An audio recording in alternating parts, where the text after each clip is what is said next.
አምላክን ከመጽነስ በቀር በዚህ ዓለም ታምር ሊመጣ ይችላል። የወልድን ከአብ መገኘት ልደት አለው። የመንፈስ ቅዱስን ከአብ መገኘት ስርጸት አለው። እየተጠመቀ ያለው ልጄ ነው እንጂ ያለ በዚህ ላይ ያደረው አላል። ተዋህዶን ግን በተለየ ብርሃን በመሆን ግብሩ ዓይንን የሚዋሃዳት ማን ብቻ ነው? ብርሃን ብቻ ነው። ልገለጥ ባለ ጊዜ ለቃል ምን ያስፈልገዋል?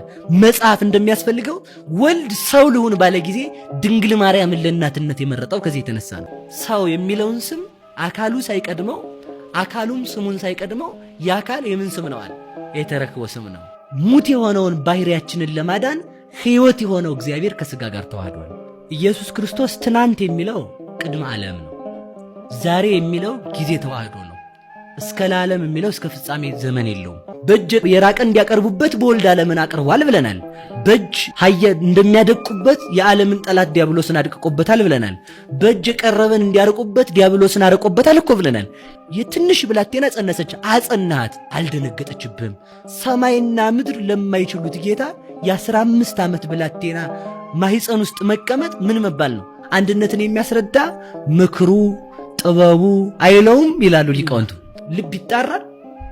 እስኪ እንጣራ በልብ ሳንነጋገር